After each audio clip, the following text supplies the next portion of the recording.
අයිබෝවන් කියෝරා න කාලෙකට පස්සේ අලුත් වීඩියෝ එකක් අරගෙන ආවා. මම අද කතා කරන්න යන්නේ පේරන්ට්ස් බූස්ටර් වීසා එක. දෙන්න වෙලා තියෙන වෙනස්කම් ගැන තමයි කතා කරන්න යන්නේ. කියන්න ඕනේ මම ඉමිග්‍රේෂන් ඇඩ්වයිසර් කෙනෙක්වත් ලෝයර් කෙනෙක්වත් නෙමෙයි. ඔයාලට වැඩිදුර විස්තර ඕන නම් ඉමිග්‍රේෂන් වෙබ්සයිට් එක බලන්න. පෞද්ගලික ගැටලුවක් තියෙනවා නම් අනිවාර්යයෙන්ම ඉමිග්‍රේෂන් ලෝයර් කෙනෙක් හම්බ වෙලා කතා කරන්න කියලා මම ඉල්ලා සිටිනවා. ඉතින් මේ වෙනකොටත් ඒ බූස්ටර් වීසා එක ඕපන් වෙලා තියෙන්නේ. ඔයා මෙතනදී එලිජිබල් වෙනවා නම් ඔයාගේ අම්මට හරි තාත්තට හරි එහෙම නැත්නම් දෙන්නටම හරි නවසීලන්තේ ඇවිල්ලා අවුරුදු 5ක වීසා එකක් ලබා ගන්න පුළුවන්. ඒ වගේම ඒක අවුරුදු 10 දක්වා දික් කරගන්නත් දැන් අවස්ථාව ලැබිලා තියෙනවා. ඉතින් අපි බලමු මේ වීසා එකට ඔයා එලිජිබල් වෙන්නේ කොහොමද කියන එක ගැන. කියන්න ඕනේ මේක රෙසිඩන්ස් පාත් එකකට යන වීසා එකක් නෙමෙයි. මේක තනිකරම විසිටර් වීසා එකක් වෙන්නේ. මල්ටිපල් එන්ට්‍රි තියෙන විසිටර් වීසා එකක්. එතනදී අම්මා හරි තාත්තා හරිගේ පැත්තෙන් බලනවා නම් එයා මේ වෙනකොට ඇප්ලිකේෂන් එක දාද්දි නවසීලන්තයෙන් පිට ඉන්න ඕනි අනිවාර්යයෙන්ම. වීසා එක ග්‍රාන්ට් වෙනකොටත් නවසීලන්තයෙන් පිට ඉන්න ඕනි. ඒ වගේම තමන්ගේ දරුවෙක් නවසීලන්තය ඇතුළත රෙසිඩන්ට් කෙනෙක් එහෙම නැත්නම් සිටිසන් කෙනෙක් වෙන්නත් ඕනි. ඒ වගේම මෙතනදී සාමාන්‍ය වීසා එකකට වගේම පොලිස් රිපෝට් එක, ඒ වගේම මෙඩිකල් හෙල්ත් රෙකෝඩ්ස් ඒවත් අවශ්‍ය වෙනවා. ඒ වගේම විශේෂයෙන්ම මෙතන තියෙනවා ඉන්ෂුරන්ස් එකක් දාන්න තියෙනවා. ඒක විශේෂයෙන්ම වැදගත්ම කාරණයක්. මාපියන්ගේ පැත්තෙන් ඒ ක්‍රයිටීරියාස් ටික අවශ්‍ය වෙනවා. ඒ වගේම දරුවන්ගේ පැත්තෙන් බලනකොට ඒ දරුවන් නවසීලන්තයේ ඇතුළත වෙන්න ඉන්න ඕනි රෙසිඩන්ට් කෙනෙක් හෝ සිටිසන් කෙනෙක් වෙලා අවුරුදු 18ට වැඩි වෙන්න ඕනි. එහෙම ස්පොන්සර් කරන කෙනා නවසීලන්තයේ ඇතුළත ජීවත් වෙන්න ඕනි. අවුරුද්දක් ඇතුළත දින 184ක්වත් අඩුම ගානේ නවසීලන්තයේ ඇතුළත ඉන්න ඕනි. නවසීලන්තයෙන් පිට වෙලා දිගු කාලයක් ඉන්නවා නම් ඒ ළමයි එයාලට සැලරි එක හරි ගානට ඒ කියන්නේ මීඩියම් වේජ් එකේ කතාවක් තියෙනවනේ මෙතන. මීඩියම් වේජ් එකේ සැලරි එකක් එයාට නවසීලන්තය ඇතුළතින් ලැබෙන්නේ නැත්නම් දෙමාපියන්ගේ වීසා එකත් කැන්සල් වෙන්න ඉඩ තියෙනවා. ඒ හින්දා ඒ ගැනත් දැනුවත් වෙලා ඉන්න. වගේම මේ දෙමාපියන් නවසීලන්තය ඇතුළත ඉන්න රැඳිලා ඉන්න කාලය ඇතුළත ඔයා දෙමාපියන්ව බලා ගන්නවා. හෙල්ත් ස්ටේටස්, ට්‍රැවලින්, ෆුඩ් මේ දේවල්, ඇකොමඩේෂන් මේ හැම දෙයකම ඔයා වග කියනවා කියන එකත් මෙතනදී ඩික්ලරේෂන් ෆෝක් අවශ්‍ය වෙනවා. ෆයිනෑන්ෂියල් අතින් ගත්තම මෙතනදී ක්‍රයිටීරියාස් කීපයක්ම තියෙනවා. මේවයෙන් එකක් සම්පූර්ණ වෙලා තිබ්බොත් ඇති. පළවෙනි එක තමයි ඔයාගේ ඉන්කම් එක පේරන්ට් කෙනෙකුට එක දරුවෙක් ස්පොන්සර් කරනවා නම් එයාට ඩොලර් 69000කට වඩා ඇනුවල් ඉන්කම් එකක් තියෙන්න ඕන. ඔයා දෙන්නෙකුට ස්පොන්සර් කරනවා නම් ඔයාට ඒකේ ඩබල් වෙනවා ගාන. 139k වගේ සැලරි එකක් ඔයාට ඕනි වෙනවා. ඔයා දෙමාපියන් දෙන්නටම ස්පොන්සර් කරනවා නම් මෙතනදී ඔයාට පුළුවන් ජොයින්ට් වෙලා ස්පොන්සර් කරන්නත්. එතකොට ඔයායි ඔයාගේ පාර්ට්නර් එකතු වෙලා ස්පොන්සර් කරන්නත් පුළුවන්. කොහොම හරි මේ ඇනුවල් සැලරි එකේ ටෝටල් එක ඒ වගේම මීඩියම් වේජ් එකට වඩා වැඩි සැලරි එකක් ඔයාට නවසීලන්තයේ ඇතුළතින් ලැබෙන්න ඕනි. ඔයා මේ ස්පොන්සර් කරන වෙලාවේදී. තව ඔප්ෂන් එකක් තමයි දෙමාපියන්ට හම්බ වෙනවා නම් නිව්සීලන්ත ඩොලර් වලින් අපි මේක කන්වර්ට් කරලා ගන්නේ ලංකාවේ හරි වෙන කොහේ හරි පිට රටක එයාලගේ ඇනුවල් සැලරි එක නිව්සීලන්ත ඩොලර් 32000 ගානකට වඩා හම්බ වෙනවා නම් ඒත් එයාලට පුළුවන් මේ වීසා එකට ෆන්ඩ්ස් විදියට පෙන්නන්න.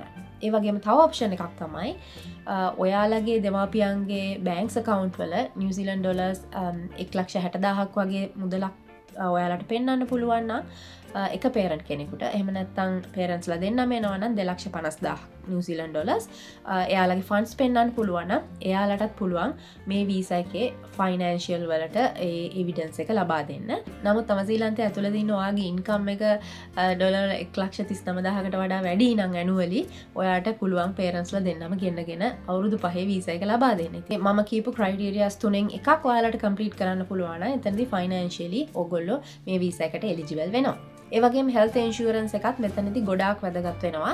ඒක අනිවාර්ය දෙයක්. ඔයාට පුළුවන් මේක නිව්සීලන්ත දැන් වීසා එක ග්‍රාන්ට් වුණාට පස්සේ පෙන්වන්න. නමුත් නිව්සීලන්ත වීසා එක ග්‍රාන්ට් වෙලා මාස 6ක් ඇතුළත පෙන්වන්න ඕනි. ඒකට නවසීලන්තයේ ඇතුළත කම්පැනි එකක් වෙන්නත් පුළුවන්. නවසීලන්තයේ පිටත එකක් වෙන්නත් පුළුවන්. ජෙනරල් මෙඩිකල් සහ ඉමර්ජන්සි සර්විසස් වලට ඩොලර් 2,50,000ක වගේ ඉන්ෂුරන්ස් එකක් ඕන. පොලිසි එකක් ඕනි. ඒ වගේම කැන්සර් ට්‍රීට්මන්ට් වගේ මොන හරි තියෙනවා නම් ඒකට තව ලක්ෂයක් වගේ ඕනි.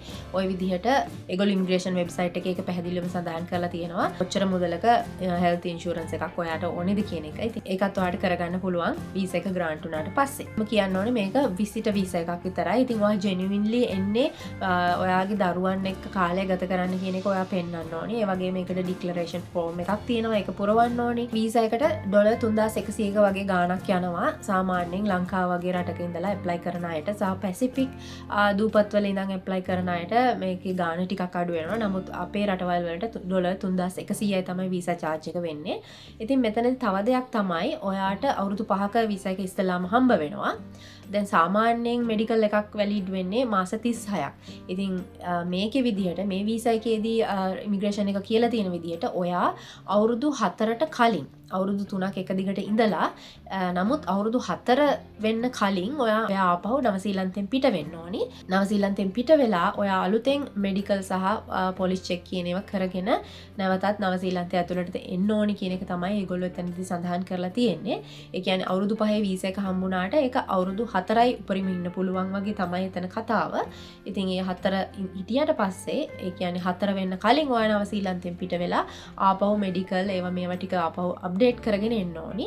ඒ ආවට පස්සේ ඔයාට පුළුවන් ආපහු අර වීසා එක දික් කරගෙන තව අවුරුදු 5කට ඔයාගේ වීසා එක ලබා ගන්නත්. ඉතින් අතරතුර කාලේ ඔයාට නවසීලන්තේ යන්න එන්න ඕන තරම් මල්ටිපල් එන්ට්‍රි විසිටර් වීසා එකක් තමයි හම්බ වෙන්නේ.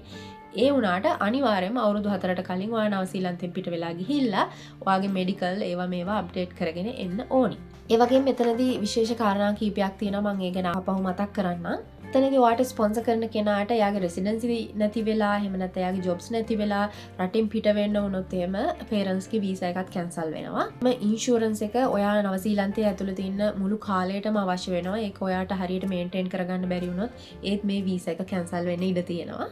ඒ වගේම ඔයා මෙතනදී ෆන්ඩ්ස් පෙන්නනවා නම් ඒ පෙන්නන ෆන්ඩ්ස් අනිවාර්යයෙන්ම ඔයාගේ ජෙනුයින් පියෝ මනි වෙන්න ඕනේ. ගිෆ්ටඩ් හරි බොරෝඩ් කරලා හරි තියාගත්ත මනි වෙන්න බෑ. ඒ හින්දා ඒකත් සැලකිලිමත් වෙන්න. ඒකේ තියෙන විශේෂත්වය තමයි ටිකක් වැඩි කාලයක් නවසීලන්තය ඇතුළත දෙමාපියන්ට යාළගේ දරුවන් එක්ක රැඳිලා ඉන්න පුළුවන්. දැනට තියෙන්නේ මාස අවුරුද්ද විසිට වීසා එක, ඒ වගේම අවුරුදු 3 විසිට වීසා එක. මේ අවුරුදු 5 විසිට වීසා එක සහ ඒක අප්ඩේට් කරලා තියෙන නිසා තව අවුරුදු 5කට ඉපුර කාලයක් දරුවන් එක්ක රැඳිලා ඉන්න පුළුවන්. නමුත් ඉතින් ක්‍රයිටීරියාස් ටිකක් තියෙනවා. ඒක හරියට ෆුල්ෆිල් කරගන්න ඕනේ. කාරණා ටික ඔයා සම්පූර්ණ කරගත්තොත් ඔයාලටත් පුළුවන් ඔයාලගේ දෙමාපියන්ව නවසීලන්තයට ගේන්න. ඒ ගැන වැඩිපුර කතා කරන්නේ නවසීලන්තය ඇතුළත ලොකු සැලරි එකක් ගන්න කට්ටිය ඉන්නවා. ඉතින් යාලට පුළුවන් අනිවාර්යයෙන්ම යාලගේ දෙමාපියන්ට ස්පොන්සර් කරලා නවසීලන්තයට ගන්න. එහෙම ඔයා ඉදිරියේදී නවසීලන්තයට එන්න බලාගෙන ඉන්න කෙනෙක් නම් ඔයාලා ඔයාලගේ දෙමාපියන් ගැන දුක් වෙනවා නම් කොහොමද යාලා නැතුව ඉන්නේ කියන එක ගැන ඔයා දුක් වෙනවා නම් ඒක ඔයාට ලොකු අවස්ථාවක් වෙනවා. ඔයා නවසීලන්තය ඇතුලේ ස්ටේබල් වුණාට පස්සේ ටික කාලෙකින් ඔයාලට පුළුවන් ඔයාලගේ දෙමාපියන්ව ගෙන්න ගන්න. ඉතින් මේ වීඩියෝ එක කරන්න විශේෂම හේතුවක් තමයි අපේ තාත්තා ආපහු නවසීලන්තයට ආව දෙවෙනි පාරට.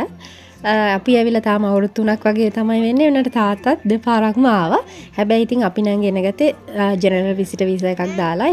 මගේ කලින් වීඩියෝස් තියෙනවා දෙමාපියන් කොහොමද නවසීලන්තයට ගෙන්න ගන්න කියලා. ඉතින් ඒ වීඩියෝස් බලන්න මම කමෙන්ට් සෙක්ෂන් එකේ දාලා තියෙනවා. ඉතින් කෙටියෙන් කියනවා නම් වීසා ಜಾති දැන් 3ක් 4ක්ම තියෙනවා දෙමාපියන්ව ගෙන්න ගන්න පුළුවන්. සාමාන්‍ය ජෙනරල් විසිටර් වීසා එකක් දැම්මොත් 1 year වලට වීසා එක හම්බ වෙනවා. මල්ටිපල් එන්ට්‍රි නම් ඔයාලට මාස 6ක් වගේ කාලයක් ඉන්න පුළුවන්. සිංගල් එන්ට්‍රි එකක් දැම්මොත් මාස 9ක් වගේ කාලයක් ඉන්න පුළුවන්. නමුත් මාස 9කට වගේ යනකොට මෙඩිකල් සහ පොලිස් රිපෝට් අවශ්‍ය වෙනවා. අපි තාත්තට දැම්මේ ජෙනරල් විසිටර් වීසා එකක් සිංගල් එන්ට්‍රි. හැබැයි ඒගොල්ලෝ අපි මෙඩිකල් පොලිස් රිපෝට් අප්ලෝඩ් කරපු නැති හින්දා ඒගොල්ලෝ මාස 7කට තමයි මේ පාර වීසා එක දීලා තියෙන්නේ. ඉතින් ඒකත් ගැටලුවක් නෑ. හොඳයි. ඊළඟ එක තමයි දෙමාපියන් සහ ඒ වගේම අපේ ආච්චිලා සීයලා ඕනනම් ගෙන්න ගන්න පුළුවන්. ඒකට අවුරුදු 3 වෙනම විසිටර් වීසා එකක් තියෙනවා. ඒකෙදි මාස 18ක් එක දිගට ඉන්න පුළුවන් අවුරුදු 3 විසිටර් වීසා එක හම්බුණා. ඒකේ ඒ හැම එකේම ගාණ වෙන්නේ 425ක් වගේ ගාණක් වීසා එකේ ගාණ. ඊට අමතරව තමයි මේ අවුරුදු 5 වීසා එක තියෙන්නේ. ඒක දැන් අවුරුදු 10ක් දක්වා දික් කරගන්නත් අවස්ථාව හම්බ වෙලා තියෙනවා. ඉතින් ඒකේ ගාණ ටිකක් වැඩි. ඒ වගේම ඒකේ තියෙන ක්‍රයිටීරියාස් ටිකක් වැඩි. ඒ හින්දා ඉතින් සාමාන්‍ය ජෙනරල් විසිටර් වීසා එකක් එහෙම නැත්නම් අවුරුදු 3 විසිටර් වීසා එකක් දාලා දෙමාපියන් ගෙන්න ගන්න එක ලේසි කියලා මම නම් හිතනවා. අපි මේ එන ගමනේදී අයිස්ක්‍රීම් කන්න ගියා. මේ බලන්නකෝ මේ මල් වල ලස්සන දැන් ස්ප්‍රින්ග් එකනේ.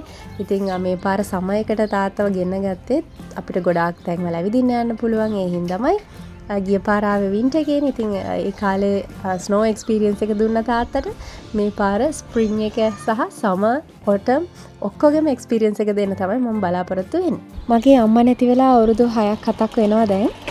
ඉතින් අම්මත් හිටියානම් කියලා හිතෙනවා මේ වෙලාවට. මොනා කරන්නද ඉතින්.